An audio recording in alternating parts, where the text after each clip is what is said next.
अगला अध्याय गुरु से मंत्र लेने तथा उसके जप करने की विधि। 5 प्रकार के जप तथा उनकी महिमा। मंत्र गणना करने के लिए विभिन्न प्रकार की मालाओं का महत्व तथा उंगलियों के उपयोग का वर्णन। जप के लिए उपयोगी स्थान तथा दिशा। जप में वर्जनीय बातें, सदाचार का महत्व, आस्तिकता की प्रशंसा तथा पंचाक्षर मंत्र की विशेषता का वर्णन।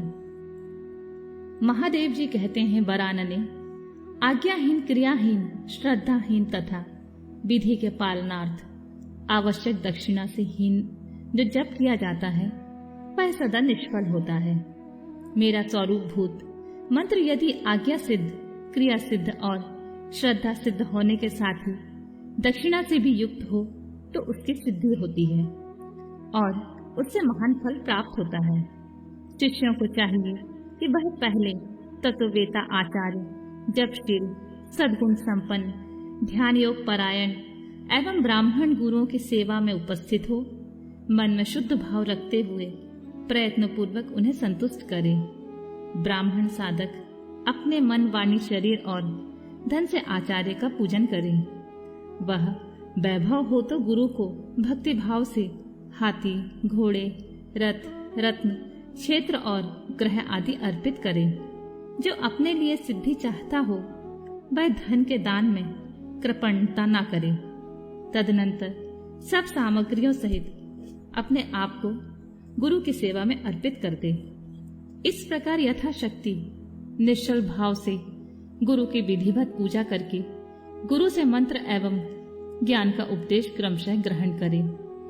इस तरह संतुष्ट हुए गुरु अपने पूजक शिष्य को, जो 1 वर्ष तक उनकी सेवा में रह चुका हो, गुरु की सेवा में उत्साह रखने वाला हो, अहंकार रहित हो और उपवास पूर्वक स्नान करके शुद्ध हो गया हो, पुनः विशेष शुद्धि के लिए पूर्ण कलश में रखे हुए पवित्र द्रव्य युक्त मंत्र शुद्ध जल से नहलाकर चंदन, पुष्पमाला, वस्त्र और आभूषणों द्वारा अलंकृत करके उसे सुंदर वेशभूषा से विभूषित करें। तत्पश्चात शिष्य से ब्राह्मणों द्वारा पुण्य वाचन और ब्राह्मणों की पूजा करवाकर समुद्र तट पर, नदी के किनारे, गौशाला में, देवालय में, किसी भी पवित्र स्थान में अथवा घर में सिद्धिदायक काल आने पर शुभ तिथि, शुभ नक्षत्र एवं सर्वदोष रहित शुभ योग में गुरु अपने शिष्य को अनुग्रह पूर्वक विधि के अनुसार मेरा ज्ञान दे। एकांत स्थान में अत्यंत प्रसन्नचित हो उच्च स्वर से हम दोनों के उस उत्तम मंत्र का उच्चारण कराकर शिष्य को इस प्रकार आशीर्वाद दें, तुम्हारा कल्याण हो, मंगल हो, शोभन हो, प्रिय हो। इस तरह गुरु शिष्य को मंत्र और आज्ञा प्रदान करें। इस प्रकार गुरु से मंत्र और आज्ञा पाकर शिष्य एकाग्रचित हो संकल्प करके प्रतिदिन उस मंत्र का जप करता रहे। जब तक जिए तब तक अनन्य भाव से तत्परता पूर्वक नित्य 1008 मंत्रों का जप किया करे। जो ऐसा करता है वह परम गति को प्राप्त होता है। जो प्रतिदिन संयम में रहकर केवल रात में भोजन करता है और मंत्र के जितने अक्षर हैं उतने लाख का चौगुना जप आदर पूर्वक पूरा कर देता है तो वह पौरुषणिक कहलाता है। जो पुरचरण करके प्रतिदिन जप करता है उसके समान इस लोक में कोई दूसरा नहीं है। वह सिद्धिदायक सिद्ध हो जाता है। साधक को चाहिए कि वह शुद्ध देश में स्नान करके सुंदर आसन बांधकर अपने हृदय में तुम्हारे साथ मुझ शिवा का और अपने गुरु का चिंतन करते हुए उत्तर या पूर्व की ओर मुंह किए मौन भाव से बैठे चित्त को एकाग्र करे तथा दहन प्लावन आदि के द्वारा 5 तत्वों का शोधन करके मंत्र का न्यास आदि करें। इसके बाद सकलीकरण की क्रिया द्वारा संपन्न करके प्राण और अपान नियमन करते हुए हम दोनों के स्वरूप का ध्यान करें और विद्या स्थान अपने रूप, ऋषि, छंद, देवता, बीज, शक्ति, तथा मंत्र के वाच्यार्थ रूप मुझ परमेश्वर का स्मरण करके पंचाक्षरी का जप करें। मानस जप उत्तम है, उपांशु जप मध्यम है तथा वाचिक जप उससे निम्न कोटि का माना गया है। ऐसा आगमार्थ विशारद विद्वानों का कथन है। जो ऊंचे नीचे स्वर से युक्त तथा स्पष्ट और अस्पष्ट पदों एवं अक्षरों के साथ मंत्र का वाणी द्वारा उच्चारण करता है, उसका यह जप वाचिक कहलाता है। जिस जप में केवल जीहा मात्र हिलती है अथवा बहुत धीमे स्वर से अक्षरों का उच्चारण होता है तथा जो दूसरों के कान में पढ़ने पर भी उन्हें कुछ सुनाई नहीं देता, ऐसे जप को उपांशु कहते हैं। जिस जप में अक्ष पंक्तियों की एक वर्ण से दूसरे वर्ण का, एक पद से दूसरे पद का शब्द और अर्थ का मन के द्वारा बारंबार चिंतन मात्र होता है, वह मानस जप कहलाता है। वाचिक जप 1 गुना फल देता है, उपांशु जप 100 गुना फल देने वाला बताया गया है और मानस जप का फल सहस्र गुना कहा गया है तथा सगर्भ जप उससे भी 100 गुना अधिक फल देने वाला होता है।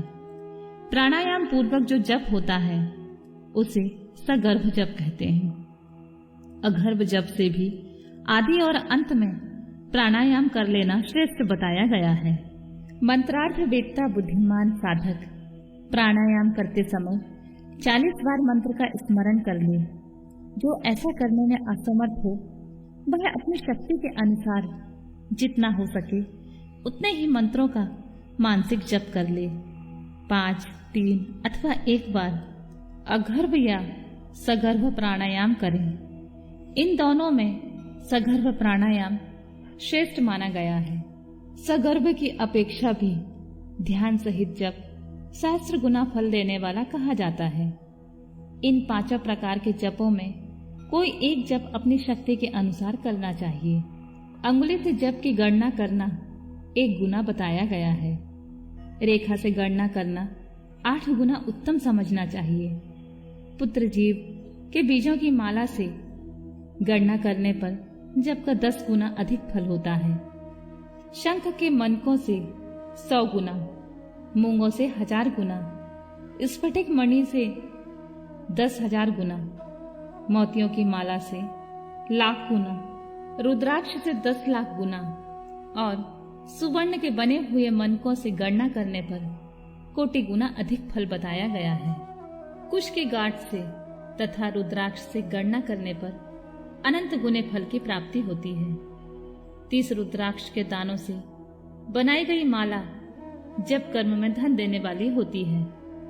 27 दानों की माला पुष्टिदायिनी और 25 दानों की माला मुक्तिदायिनी होती है। 15 रुद्राक्ष की बनी हुई माला अभिचार कर्म करने में फलदायक होती है। जप कर्म में अंगूठे को मोक्षदायक समझना चाहिए और तर्जनी को शत्रुनाशक। मध्यमा धन देती है और अनामिका शांति प्रदान करती है। 108 दानों की माला उत्तमोत्तम मानी गई है। 100 दानों की माला उत्तम और 50 दानों की माला मध्यम होती है। 54 दानों की माला मनोहारिणी एवं श्रेष्ठ कही गई है। इस तरह माला से जप करें। वह जप किसी को दिखाए नहीं। कनिष्ठिका अंगुली जप के फल को क्षरित नष्ट न करने वाली मानी गई है, इसलिए जप कर्म में शुभ है। दूसरी अंगुलियों के साथ अंगुष्ठ द्वारा जप करना चाहिए, क्योंकि अंगुष्ठ के बिना किया हुआ जप निष्फल होता है।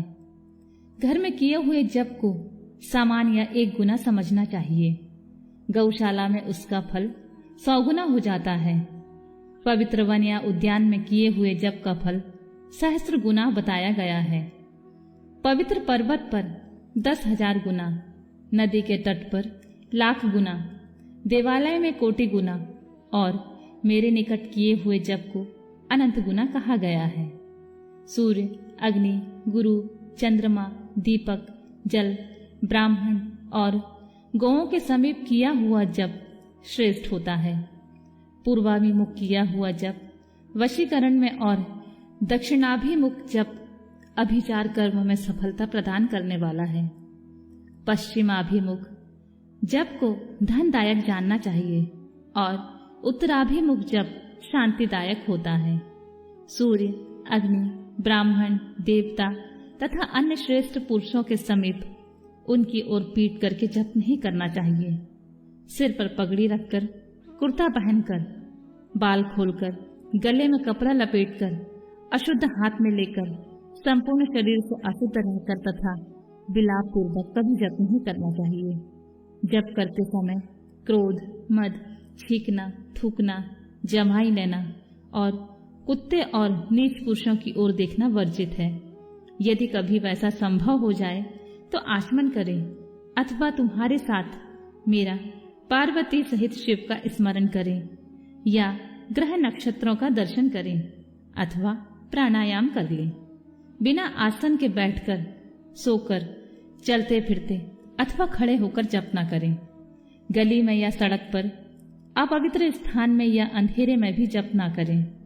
दोनों पांव फैलाकर, कुरकुट आसन में बैठकर, सवारी या खाट पर चढ़कर अथवा चिंता में व्याकुल होकर जप न करें। यदि शक्ति हो तो इन सब नियमों का पालन करते हुए जप करें और अशक्त पुरुष यथाशक्ति जप करें। इस विषय में बहुत कहने से क्या लाभ, संक्षेप में मेरी बात सुनो। सदाचारी मनुष्य शुद्ध भाव से जप और ध्यान करके कल्याण का भागी होता है। आचार परम धर्म है, आचार उत्तम धन है, आचार श्रेष्ठ विद्या है और आचार ही परम गति है। आचारहीन पुरुष संसार में निंदित होता है और परलोक में भी सुख नहीं पाता। इसलिए सबको आचारवान होना चाहिए। वेदज्ञ विद्वानों ने वेद शास्त्रों के कथा अनुसार जिस वर्ण के लिए जो कर्म विहित बताया गया है, उस वर्ण के पुरुष को उसी कर्म का सम्यक आचरण करना चाहिए। वही उसका सदाचार है, दूसरा नहीं। सत्पुरुषों ने उसका आचरण किया है, इसलिए वह सदाचार कहलाता है। उस सदाचार का भी मूल कारण आस्तिकता है। यदि मनुष्य आस्तिक है तो प्रसाद आदि के कारण सदाचार से कभी भ्रष्ट हो जाने पर भी दूषित नहीं होता। अतः सदा आस्तिकता का आश्रय लेना चाहिए। जैसे यह लोक में सत्कर्म करने से सुख और दुष्कर्म करने से दुख होता है, उसी तरह परलोक में भी होता है। इस विश्वास को आस्तिकता कहते हैं। सदाचार से हीन, पतित और अंत्येश का उद्धार करने के लिए कलयुग में पंचाक्षर मंत्र से बढ़कर दूसरा कोई उपाय नहीं है। चलते फिरते, खड़े होते अथवा स्वेच्छा अनुसार कर्म करते हुए अपवित्र या पवित्र पुरुष के जप करने पर भी वह मंत्र निष्फल नहीं होता। मूर्ख, मूढ़, पतित, मर्यादा रहित और नीच के लिए भी यह मंत्र निष्फल नहीं होता। किसी भी अवस्था में पड़ा हुआ मनुष्य भी यदि मुझ में उत्तम भक्तिभाव रखता है तो उसके लिए यह मंत्र निसंदेह सिद्ध होगा ही, किंतु दूसरे किसी के लिए वह सिद्ध नहीं हो सकता। प्रिय, इस मंत्र के लिए लग्न, तिथि, नक्षत्र, वार और योग आदि का अधिक विचार अपेक्षित नहीं है। यह मंत्र कभी सुप्त नहीं होता, सदा जागृत रहता है। यह महामंत्र कभी किसी शत्रु का नहीं होता। यह सदा सिद्ध अथवा साध्य ही रहे। सिद्ध गुरु के उपदेश से प्राप्त हुआ मंत्र सुसिद्ध कहलाता है। असिद्ध गुरु का दिया हुआ भी मंत्र सिद्ध कहा गया है, जो केवल परंपरा से प्राप्त हुआ है, किसी गुरु के उपदेश से नहीं मिला है। वह मंत्र साध्य होता है। जो मुझ में, मंत्र में तथा गुरु में अतिशय श्रद्धा रखने वाला है, उसको मिला हुआ मंत्र किसी गुरु के द्वारा साधित हो या असाधित होकर सिद्ध होकर ही रहता है, इसमें संशय नहीं है।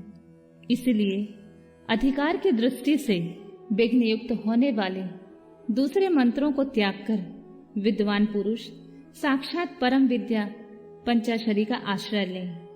दूसरे मंत्रों के सिद्ध हो जाने से यह मंत्र सिद्ध नहीं होता, परंतु इस महामंत्र के सिद्ध हो जाने पर वे दूसरे मंत्र अवश्य सिद्ध हो जाते हैं।